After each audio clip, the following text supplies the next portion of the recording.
بسم اللہ الرحمن الرحیم۔ دنیا پوائنٹ کے فیس بک اور یوٹیوب چینل پر خوش آمدید۔ پاکستان میں ڈالر، اس کی قیمت اور اس کی عدم دستیابی اس وقت ملک کا سب سے بڑا مسئلہ ہے اور اس کے اوپر کوئی بھی بات نہیں کر رہا۔ سب کو اپنی اپنی سیاست کی پڑی ہے۔ اسحاق ڈار صاحب لندن سے ایسے آئے تھے جیسے آتے ہی ملک میں ڈالروں کی بارش ہو جائے گی، لیکن اسحاق ڈار صاحب ڈالر کو سنبھالنے میں مکمل طور پر ناکام نظر آ رہے ہیں، کیونکہ ایک طرف ڈالر کا سرکاری ریٹ 225 روپے تک پہنچ چکا ہے اور اوپن مارکیٹ میں 240 روپے تک پہنچ چکا ہے، بلکہ ڈالر مارکیٹ میں مل ہی نہیں رہا۔ ڈالر اس قدر کم ہو چکے ہیں کہ اب چیزیں امپورٹ کرنا بھی مشکل ہوتا جا رہا ہے۔ آپ کو پتا ہے پاکستان تقریباً 60 سے 70% چیزیں دوسرے ملکوں سے امپورٹ کرتا ہے، جن میں سبزیوں سے لے کر ادویات اور آئل سے لے کر مشینری، ہر چیز جو ہے وہ باہر کے ملکوں سے امپورٹ کی جاتی ہے۔ لیکن تمام چیزیں جو امپورٹ کی جاتی ہیں ان کی کارگو کلیئرنس کروانے کے لیے اس وقت ملک کے اندر ڈالر موجود نہیں ہے۔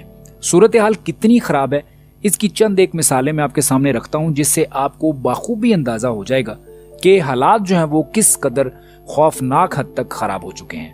پہلے تو آپ یہ سمجھ لیں کہ پاکستان کس طرح سے دوسرے ملکوں سے چیزیں امپورٹ کرتا ہے۔ کوئی بھی چیز جب ہم باہر کے ملک سے منگواتے ہیں تو دوسرے ملک میں اپنی چیز کو بک کرواتے ہیں۔ مثلا آپ نے پیاز کا ایک کنٹینر جو ہے وہ دوسرے ملک سے منگوایا، اب وہ کنٹینر شپ کے ذریعے کراچی پورٹ پر پہنچے گا۔ آپ حکومت کو بتائیں گے کہ آپ نے فلاں چیز منگوائی ہے جس کی LC کھولی جائے۔ LC کہتے ہیں جب آپ کا سامان پہنچ جاتا ہے تو آپ اس کا کسٹم ادا کرتے ہیں، جس کے بعد آپ کو LC جاری ہوتی ہے، ایک لیٹر جاری ہوتا ہے، تو آپ بینک کو پیمنٹ ٹرانسفر کرتے ہیں، جس کے بعد بینک ان پیسوں کو ڈالرز میں کنورٹ کر کے بیرون ملک اس کمپنی کو ٹرانسفر کرتا ہے جس کمپنی سے آپ نے وہ چیز منگوائی ہوتی۔ اس کے بعد جا کر پھر آپ اپنی چیز کو وہاں سے نکال سکتے ہیں۔ اب ہوا یوں ہے کہ تاجروں کی جانب سے تقریباً 55 کروڑ ڈالر کا پیاز، لہسن اور ادرک بیرون ملک سے منگوایا گیا، مگر ان کی LCs اوپن نہیں ہو رہی تھی، جس کے بعد کئی دن تک وہ پورٹ پر پڑا رہا، جس کے بعد فروٹ اینڈ ویجیٹیبل مارکیٹ کے تاجروں نے حکومت کو خط لکھا، اس کے بعد جا کر اس کی LCs جاری ہوئی اور پھر بعد میں وہ سامان وہاں سے نکالا گیا۔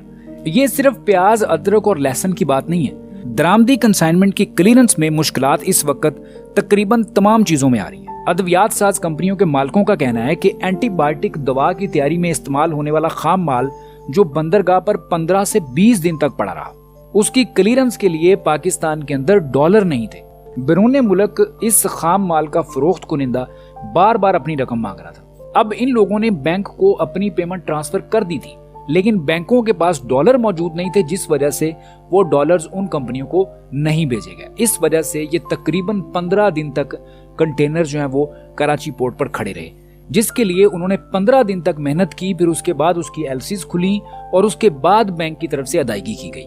اب یہ جو خام مال ہے، یہ ادویات کی تیاری میں استعمال ہونے والا خام مال ہوتا ہے، جو زیادہ تر سالٹ کی شکل میں ہوتا ہے۔ اسے محفوظ رکھنے کے لیے مخصوص درجہ حرارت کی ضرورت ہوتی ہے اور اسے قرنطینہ کرنا پڑتا ہے تاکہ وہ خراب نہ ہو۔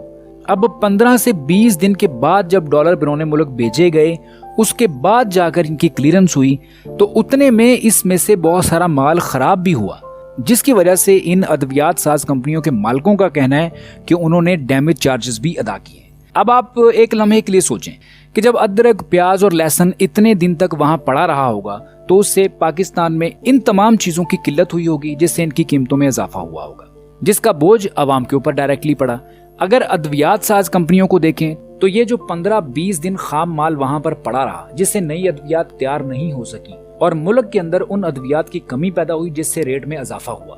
اب جو ان مالکوں نے ڈیمیج چارجز ادا کیے ہیں، ان کی قیمت بھی عوام کے اوپر ڈالی جائے گی۔ مطلب ہر طرح سے عوام جو ہے وہ اس وقت مکمل طور پر پس رہی ہے۔